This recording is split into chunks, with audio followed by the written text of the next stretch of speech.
Hello everyone, আসসালামু আলাইকুম। কেমন আছেন আপনারা সবাই? আলহামদুলিল্লাহ, আমি তো অনেক ভালো আছি। সবার শুরুতে সবাইকে বলবো মাহে রমজানের শুভেচ্ছা। আর কিছুদিন আছে আমাদের রমজান মাস শুরু হতে যাচ্ছে। তো আজকের ভিডিওর যে বিষয়বস্তু আর যে আপডেট তা হচ্ছে কচু প্রেমিকদের জন্য। আমার ঘরে কালো কচুর একটি বংশবৃদ্ধি করতে যাচ্ছে। আপনারা অনেকেই জানেন যে মার কাছ থেকে একটি সন্তান নিয়ে অন্য আরেকটি পটে স্থানান্তর করেছি। তার আপডেটটি আজ আমি আপনাদের সাথে শেয়ার করব যে গাছটি মরে গেছে না অন্য পটে গাছটি টিকে গেছে। যদি টিকে যায় কিভাবে টিকলো, কি করলাম, সব কিছু আপনাদের সাথে শেয়ার করব। শুকর আলহামদুলিল্লাহ, শুরুতেই বাচ্চার আগে আমি মাটিকে দেখাচ্ছি। মার বংশ কিন্তু খুব দারুণভাবে গতি বাই গতি বেড়েই যাচ্ছে। এই যে দেখুন, আলহামদুলিল্লাহ আলহামদুলিল্লাহ। এই হচ্ছে সুরমা কচু যাকে বলে। কুমিল্লার লোক একে সুরমা কচু বলে, আমরা একে কালো কচু বা মিষ্টি কচু বলি। আমার গার্ডেনের কর্নারে যেখানে সেচি শাক রয়েছে তার কর্নারে কিন্তু পার্পেল ডগার, কালো ডগার কচু আছে, আপনারা জানেন। তো সেটি হচ্ছে পার্পেল আর এটি হচ্ছে কালো, একেবারেই কালো, কিন্তু ক্যামেরায় মনে হচ্ছে পার্পেল, আসলে এটি কালো ডগার কচু। ওই যে ভেতরেরটি দেখলেই বুঝতে পারবেন। আমার কচু আর এই কচু সিমিলার, আমি দুটিই খেয়েছি, একেবারেই মিষ্টি। পার্থক্য শুধু একটি, সেটি হচ্ছে এই যে পাতাটির একেবারে গা ঘেঁষে, কর্নার ঘেঁষে একটু পার্পেল রঙের বাউন্ডারি রয়েছে, এটা আমার নেই। আমারটা হচ্ছে একেবারেই সবুজ। এই যে দেখুন, একটু গা ঘেঁষে রয়েছে। এই যে এটি দেখলেই বুঝতে পারবেন, এই যে গা ঘেঁষে পার্পেল রয়েছে। তো যাই হোক, এটি হচ্ছে মা। এই যে দেখুন, মাঝখান থেকে আরও একটি পাতা বের হচ্ছে, আর অলরেডি তো তিনটি আছে। তো এই যে দেখুন, তিনটি, আরও দুটি ডগা যদি ছাড়ে তাহলে দুটি ডগা রেখে তিনটি তো আমি ছুমন্ত ছু করে ফেলবো, মানে খেয়ে ফেলবো। এই হচ্ছে ভাই আমার বর্তমান মার অবস্থা। তো এই মায়ের পেট চিরে আমি একটি সন্তান জন্ম দিয়েছিলাম আপনাদেরকে সাথে নিয়েই। শুকর আলহামদুলিল্লাহ, এই হচ্ছে আমার সেই পটটি। আপনাদের সাথে নিয়ে কিন্তু আমি মার কাছ থেকে ধার এনে সাইড থেকে একটি শাখা কেটে এখানে লাগিয়েছিলাম। তখন কিন্তু তিনটি ডগা ছিল, এই যে একটি, এই যে একটি, আরও দুটি, মোট চারটি। এবং আমি বলেছিলাম মাটিতে বসতে বসতে আশেপাশে ডগাগুলো কিন্তু সবই মরে যাবে। অলমোস্ট দুটি ডগা মরে গেছে। আর এই যে দেখতে পাচ্ছেন, এই যে এটি প্রায় হলুদ হয়ে আসছে। এই যে এটি হচ্ছে একটু বড় আছে, এই যে দেখুন। তো এটি আসলে সাইড দিয়ে ঠিক এভাবেই এই যে দেখুন পড়ে আছে, এই যে, কারণ এটিও ড্রাই হয়ে মরে যাবে।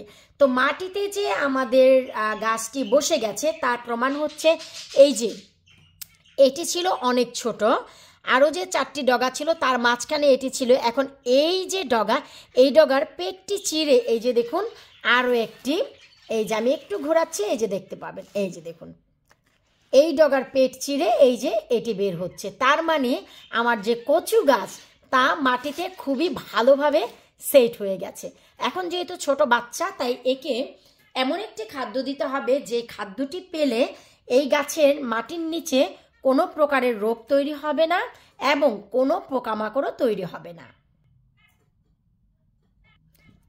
এই সেই খাদ্য যা এখন আমরা একে দিব, যেন মাটির নিচে গোড়ায় কোনো পচন না ধরে এবং কোনো পোকা না আসে। আর এটি ভাই আর কিছুই না, এটি হচ্ছে চাল ধোয়ার পানি। তবে পানিটি আমি চাল ধুয়ে সাথে সাথে দেইনি, ডাইলুট করে তারপরে দিচ্ছি। ডাইলেটেড বলতে চাল ধুয়েছি আমি আজ থেকে 2 দিন আগে, পানিটি আমি 48 ঘন্টা রেখে তারপর হচ্ছে ব্যবহার করছি। এতে করে দেখা যায় যে ডাইলেটের কারণে অতিরিক্ত শুরুতে যে জীবাণুগুলো থাকে সেই জীবাণুগুলো অলরেডি মরে তারপরে হচ্ছে ফার্টাইল হয়ে যায় এই চাল ধোয়ার পানি। এতে B1 রয়েছে, ভিটামিন B1, যার কারণে মাটিতে অতিরিক্ত অ্যাসিডিটিও কমিয়ে ফেলবে। আর মাটি কিন্তু কচু গাছ কিন্তু অ্যাসিড জাতীয় কোনো মাটি পছন্দ করে না, এরা হচ্ছে পিট ফ্রি মাটি পছন্দ করে। সো অতিরিক্ত অ্যাসিডিটিও কমিয়ে ফেলবে। তাছাড়া এখন যেন কোনো রোগ না হয় এই শিকড়ে তা খেয়াল রাখবে এই চাল ধোয়ার পানি। এই পর্যায়ে এটি দেওয়া খুবই জরুরি। আমার এই বাচ্চাটি বেঁচে গেছে, এখন আপনারাই বলুন আমি কতটুকু খুশি। আর এই যে গাছ, এর বংশবৃদ্ধি হয়েছিল বিজিএসে নূরজাহান বেগম, সে আপু আমাকে দিয়েছিল অক্টোবর মাসে একটি ছোট বাচ্চা, যার অনেক ভিডিও আমি শেয়ার করেছি। তা থেকে আমার এই বংশবৃদ্ধি এখানে। এই গাছগুলো নিয়ে কি প্ল্যান আমি আজ আপনাদের সাথে সব কিছু শেয়ার করব। এবার কচু প্রেমিকদের জন্য বলছি এই গাছ নিয়ে আমার প্ল্যান কি, সামারি। এই যে বড় গাছটি দেখতে পাচ্ছেন, এই বড় গাছটিকে আমি অনেক বড় 22 ইঞ্চ পট, যাকে বলে মাটি থেকে নিয়ে উপর পর্যন্ত 22 ইঞ্চের একটি পটে এই বড় গাছটিকে দিয়ে দেব। আর এই যে ছোট গাছটি দেখতে পাচ্ছেন আমার এই পটে আমি বানাচ্ছি, এই ছোট গাছটিকে আমি বানিয়ে মেইন মাটিতে দিয়ে দিব। এর কারণ হচ্ছে মেইন মাটিতে দেয়া মানে সারা সামার ভরে আমি মেইন মাটি থেকে ডগা পাতা খাবো। আর দ্বিতীয়ত এই যে এটি আমি মেইন মাটিতে দিচ্ছি না, কারণ এই যে 2023-এর অক্টোবরে আমি এই গাছটি পাই নূরজাহান আপুর কাছ থেকে, বিজিএস এর নূরজাহান আপুর কাছ থেকে। সো এখন আমার প্ল্যান হচ্ছে যে বড় গাছটিকে আমি বড় একটি পটে দিব, সামার ভরে এখান থেকে ডগা পাতা খাবো। আর এই যে গাছটি আমি বানিয়েছি এক্সট্রা একটি বাচ্চা, এই বাচ্চাটিকে আমি মেইন মাটিতে দিব।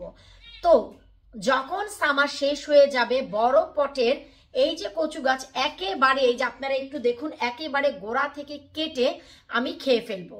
কিন্তু সামারে কিন্তু এই গাছ থেকে সাইড থেকে আরো অনেক শাখা প্রশাখা বের হবে।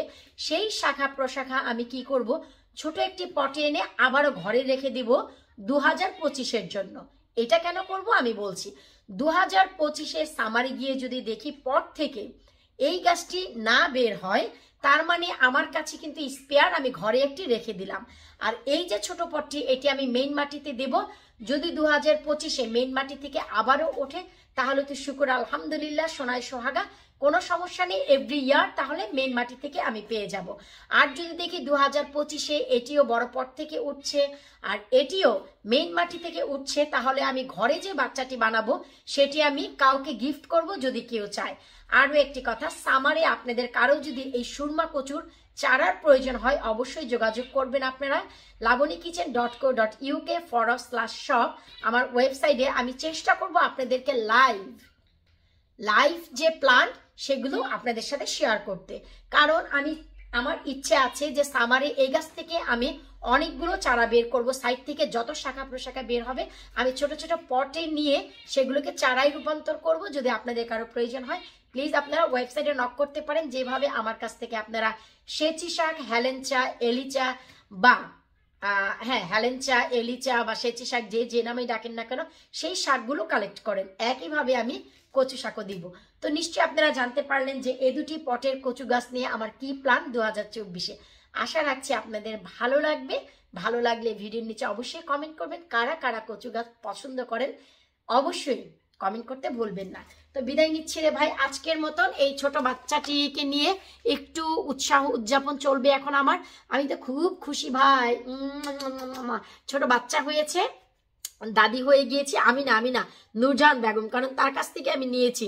ওই যে সন্তানটি সে দিয়েছে, সন্তানের নাতি হয়েছে। এখন তার কাছ থেকে আমি মিষ্টি দাবি করব, দেখি কি সে উত্তর দেয়। আপনাদেরকে পরবর্তীতে আমি জানাবো যে সে মিষ্টি খাওয়াতে রাজি হলো কি হলো না।